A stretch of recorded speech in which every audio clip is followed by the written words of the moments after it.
Hey guys, welcome back to the channel. Today we are in the Integra. We're going to be doing another quick drive. This is called Sierra Road. It goes up to this Vista point. It's called Sierra Vista Open Preserve, something like that.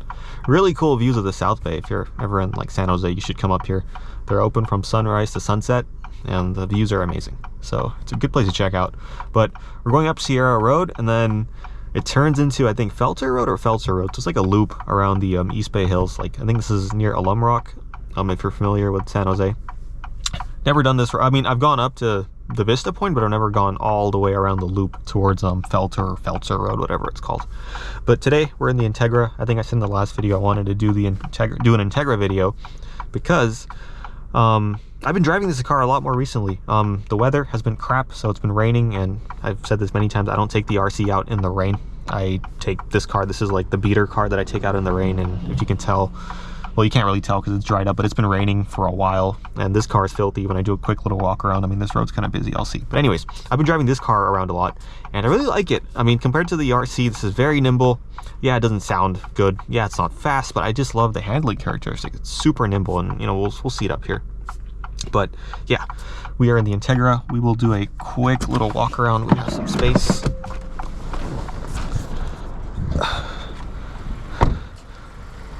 Here is the dirty Integra. Yeah, this is a lease, so we haven't done anything to it. Again, apologies for the dirty car. The weather has been terrible, but I mean, look at the view. You guys can see. I mean, this gives you a little sense of what the view will look like once you go up the hill. But yeah, quick little walk around on a busy road, so I just want to get started. But I have some big updates on the RC. I've done 2 mods. One of them's minor, the other one's major, and I'll get into it as we drive.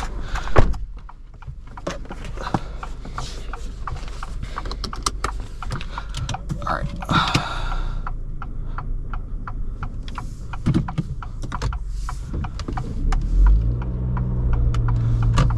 All right, we'll go into sport mode. But yeah, in terms of what I've done to the RC, so I've done 2 things. The minor one is I've installed TRD door stabilizers on the car. So if you don't know what a door stabilizer is, basically when you open the door, I think on any car, there's like a metal loop-like object on the body of the car. And essentially cars without, well, I guess Lexuses without the TRD door stabilizer, when you close the door, the loop grabs onto the door, but you'll notice the door is kind of hollow, because there's nothing, you know, putting pressure against the door. And what this TRD door stabilizer does is it puts a spring-loaded mechanism on the metal loop-like object. So when you shut the door, that spring puts pressure against the door, and in turn, the door becomes more stable, more rigid. And this is a TRD Japan part, so it's a JDM part, and they did research. When you purchase the part, essentially they give you a little, like a, I don't know, a chart, and it kind of shows how it improves chassis rigidity, because the door becomes more rigid, and supposedly, and I don't know for sure, but the door is essentially an integral part of the chassis. But that was one mod. And then the other mod, which I'll actually get into a bit, because this road turns into a 1-lane road, and we have to go, obviously you have to go slow, and it's a 1-lane road, so I'll talk about that there. But the other mod's more major. It affects the visual appearance, it affects the handling characteristics of the car, and I'll get to that in a bit. But anyways, this is Sierra Road. Sierra Road. We're going up to the Vista Preserve. The road is not the greatest, because I think this is like right on a fault line. Calaveras fault is really close by, so there's a lot of movement. I guess in terms of the earth. I don't know what's the right term. But yeah, the road is really bad. But yeah, no, I just love the handling of this car. Like, I can chuck it into a corner and I don't have that floaty feeling like I do with the RC. But the mod that I just installed will hopefully help with the floaty feeling. So, okay, now we're stuck behind slow traffic. I'll just go into comfort mode, or individual. My suspension settings are in comfort. But yeah, let me just get into the mod since we're stuck here.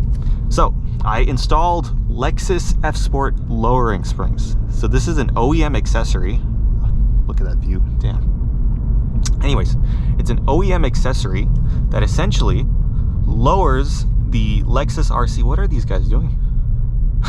Anyways, it essentially lowers the RC by 1 inch on all 4 corners.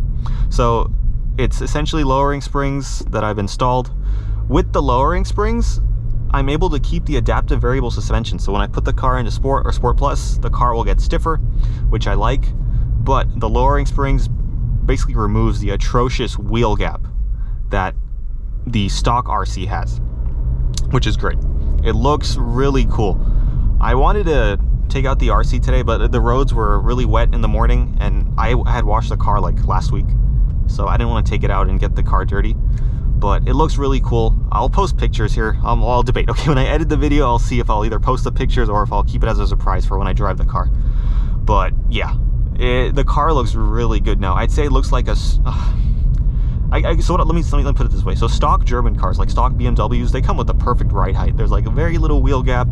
But Japanese cars like Lexus or Acura, they have I guess they have a lot of wheel gap. For whatever reason, I don't know why. The engineers, I guess, decided to give a lot of wheel gap. But it looks really good now. Like the rear is, what's the right term? I guess the fitment's perfect. There's like barely any wheel gap. The front could use a little bit more dialing in. Like I would like to lower it maybe like half an inch, but honestly it's fine. And the reason why I went with the OEM springs is obviously the warranty perks. I didn't want to deal with aftermarket issues because on the Club Lexus forums, a lot of RC owners, they install RSR Super Downs. I think that's what it's called. And I saw some threads where there's issues with the, I guess the spring not fitting into the, I don't know what it's called. I think it's like the bump stops. There's like a rubber portion where you install the spring. It doesn't fit properly. That's what I heard. So I didn't want to deal with that. So I got the OEM springs. It was, I think, around $250. I got them from just like an online Lexus dealer. I got it online. Like Lexus dealerships nowadays have like online websites where they sell parts. I got it from one of these dealers, and I installed it at my local Lexus. It's a ripoff. They charge $770 for labor on installing these springs, and then I got an alignment afterwards, which was $180. Again, ripoff, but I wanted the springs to get added onto the car's warranty, because at least from what I understand, lowering springs affect or wear out the shocks. So yeah, that is really the big update that I've done. Is I installed springs, and the minor update was TRD Japan door stabilizers. First impressions, and I honestly think this could be placebo. I need to actually drive it out on a back road. So basically I've only driven the RC with the springs, just going back from the dealer to my house. So it wasn't a great area to test it out. But it feels a little bit stiffer, and when I took some corners like really fast, it's not as floaty as before. I mean, it's not a major improvement, but it's much better than before. But yeah, that is the update with the RC. And this is, I don't know how you describe this, like the ID4 can't stay in his or her lane. I don't know, like, Jesus. I may cut out this portion, because this is going to be very long at this rate. So depending on when I go home and I edit this video, I may cut and just go to the point where we pass this guy. Alright guys, we finally passed the slowpokes. This is the Vista point. It's very busy. But yeah, sorry. Yeah, those guys are really slow. That ID4 cannot stay in their lane. It was crazy. Anyways, we will continue the drive. But basically, where did I leave off? Oh yeah, so lowering springs. So yeah, I will show that next video. I will take the car out. Hopefully the weather gets better, you know, next weekend, and then I will showcase that. But we are now on the 1-lane road. We will go a little bit slow, and then I think within like a half a mile or a mile, it, you know, gets back to a normal 2-lane road. So we'll take it easy.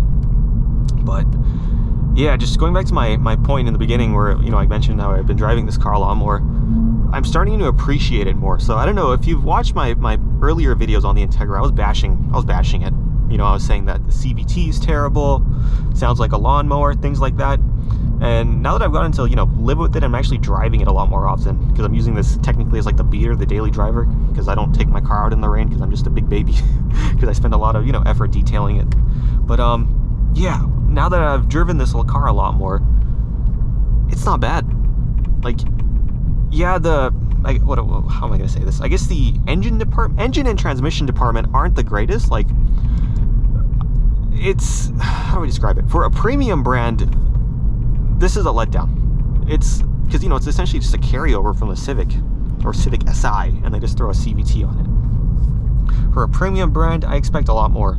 You know, I expect a little bit more horsepower and a much better transmission, even if it's an automatic. Like, at least give me like an 8-speed or 6-speed. Hell, I'll even take a 6-speed. Like, you know, Mazda is trying to go up market, right? And they're on their Mazda 3 Turbo Premium Plus. They have a 6-speed automatic. I owned that car for a year. Amazing car. Like if I were to cross shop an Integra or a Mazda 3, and again, it depends on your value. Like for me, I don't need all this space. And you know, if I don't need all this space, I'm getting a Mazda 3 Turbo. The interior is more luxurious. Powertrain is much better. What I will give the Integra props to is it handles a lot better than the Mazda 3, and the fuel economy is amazing. I think because the Mazda went to a torsion beam rear suspension, so the handling, it gets a little upset on like rough pavement, but this car, I think it's a multi-link. So it handles a lot better. Plus the adaptive suspension, or adaptive dampers, helps out a lot. So it really depends on what you value. For me personally, I don't need all the space that the Integra offers, and I kind of like I like more of the power that you get from the Mazda 3, and I love the interior of the Mazda 3, much more luxurious. Like this is just plastic. There's creaks and rattles all over the place in this car. The Mazda had creaks and rattles too. I'm not gonna, you know, say it was a very luxurious car. There's a lot of creaks and rattles in that car too. But based on what I value, you know, the most, I'll take a Mazda 3 over this. But again, I'm not trying to bash this car. Just between the comparison and my values, I think the Mazda is a better car. But overall, again, as I've lived with this car a lot more, like more frequently, and I drive it more often, I'm starting to appreciate it a bit more. Like I can, I guess, get over the fact of the transmission and the engine. I mean, there are obviously times where I'm like, damn, like give me the Mazda 3's engine. But like on these windy roads, I love the suspension and handling. It's so nimble. I can just chuck it into a corner with the RC. Super floaty, and I don't really know what's going on because I can't really feel much from the steering wheel, but this car I can feel a lot more. So that is my little, I guess, the research or the discovery that I've made. Go back into sport mode, and essentially soon it'll become a 2-lane road.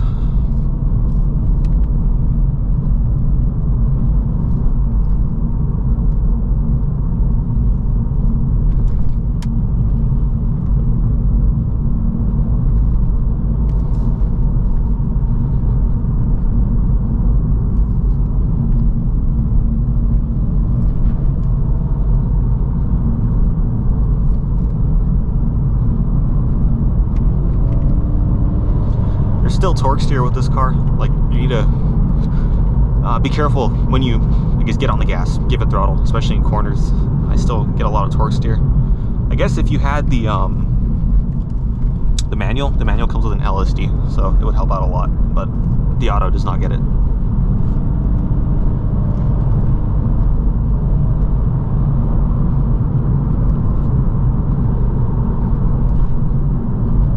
I believe that mountain in front of us is Mission Peak. So Mission Peak is like a prominent peak in the Bay Area.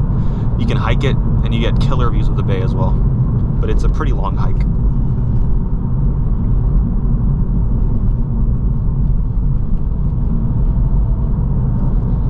And that's the, I think, Calaveras Reservoir, if you saw a little body of water up there.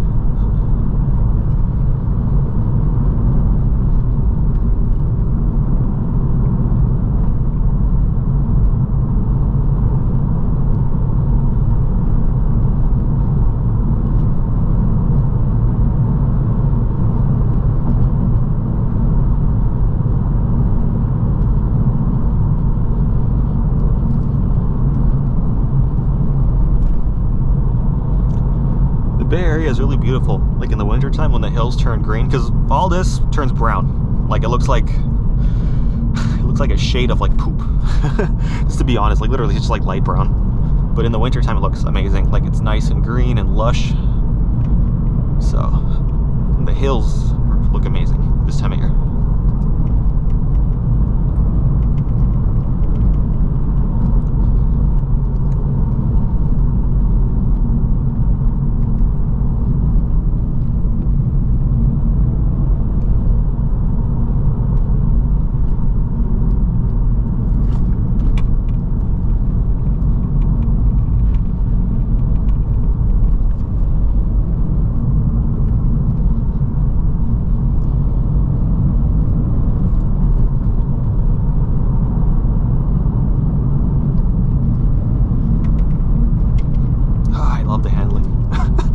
It's so flat, it's so nimble, I love it.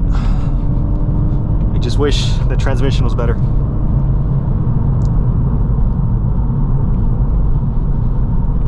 And I guess you can rectify it. If you can drive manual, get the manual. That's what I'll say. I'm just gonna be brutally honest, because, you know, I may get grilled in the comments, but I honestly, I don't know how to drive manual. I'll just be upfront with you guys. I don't know how to drive manual. I've driven it, well, I guess my friends have tried to teach me, and I've driven it here and there. I've never stalled a car, I'll say that. It's just I've never gotten to the point where I'm like, oh man, I'm comfortable. Like, let me take it on a public road, not a public road, but like a main street. I've driven it like, you know, quiet neighborhoods, and it's fine. But yeah, I don't know how to drive manual. There you go. That's interesting thing. All right, let me look at the roads. Let me make sure I'm going the right way. I need to go straight. Yes.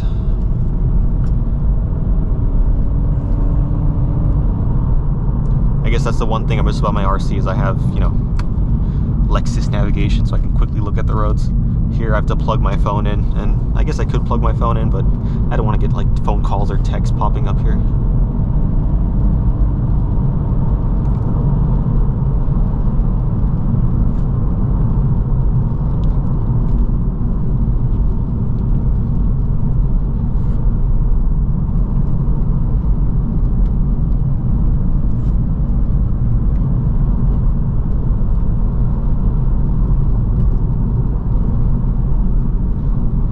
Road is super bumpy and we're going downhill, so we gotta get on the brake pretty often. Look at that view, jeez. This is the Bay Area, guys. Super expensive, roads are terrible, but let me look at the view. Amazing. I guess the unfortunate reality is a lot of people of my generation, and I'm early 20s. Well, that's my age, that's how old I am. But we cannot afford a home in the Bay Area unless you make $400,000, $500,000 and like dual income. That's a beautiful Golf R. Damn. But yeah. Who knows? I guess once I guess I'm getting to that age where I need to like start looking for a home. I mean, maybe like 30s, but yeah, I don't know if I can afford a home here. It's super expensive.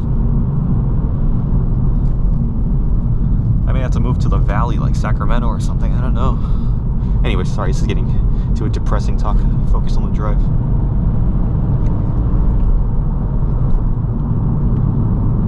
That Golf R looked amazing.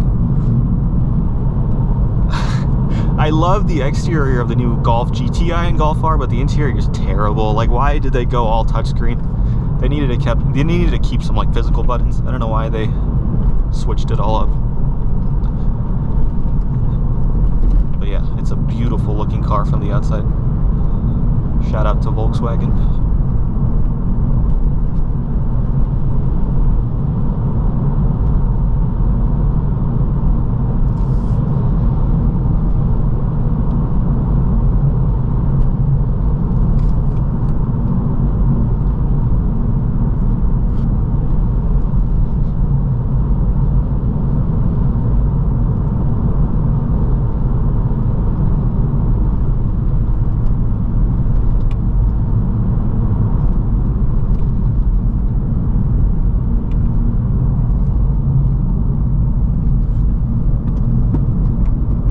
Something in the back, sorry for all the noise. And I wonder, I don't know if the GoPro is picking it up, but I don't know if you guys can hear the creaks and rattles.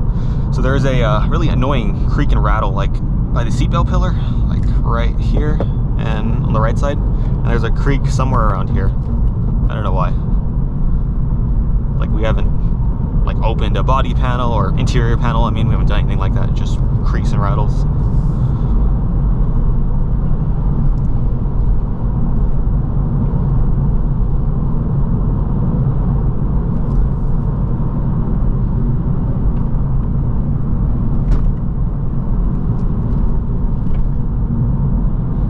And yeah, I didn't mention it before, but I've never gone to like this portion of, see, I thought that was an animal, that's why I went on the brakes.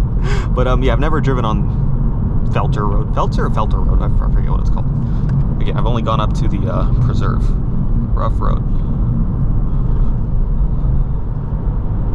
So this is all new to me, but it's a pretty nice road. Road quality, again, it's not the greatest, but that's what all Bay Area roads, because we have a lot of movement because we're earthquake prone. Plus, for whatever reason, whenever it rains, I don't know why, I've said this many times in my videos, but every time it rains, there's just new potholes, new cracks on the road, for whatever reason.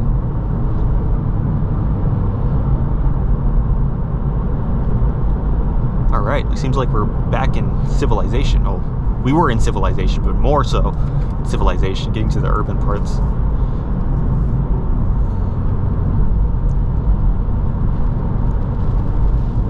I'm gonna try this. I think I'm gonna bring the RC here. I want to go up like this way, this direction, like up Felter Road.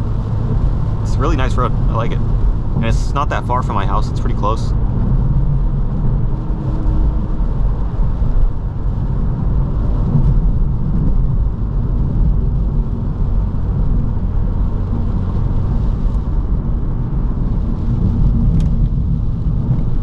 Yeah, this would be a good road to test out the lowering springs, see if it actually made it stiffer and handle better.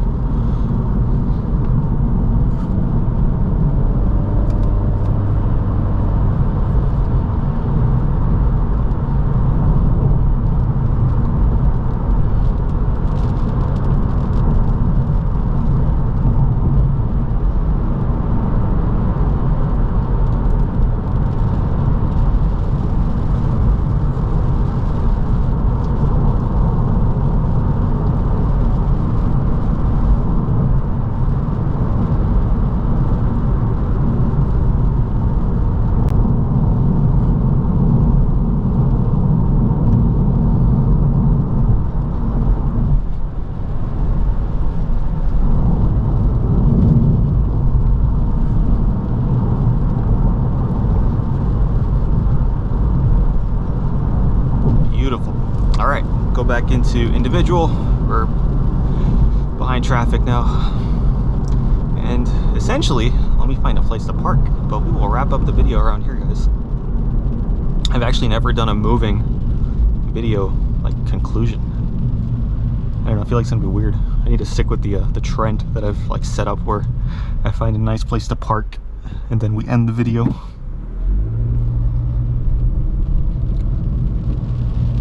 I think this is nice enough. We'll just stop here. I don't know how long the video's been, because we were stuck behind that ID4 for a while. Anyways, guys, thank you guys so much for watching. I hope you all enjoyed the video, and I hope to... Wow, I messed up my outro. Let me start again. So I hope you guys enjoyed Sierra Road and Felter Road. So thank you guys so much for watching, and I hope to see you all in the next one.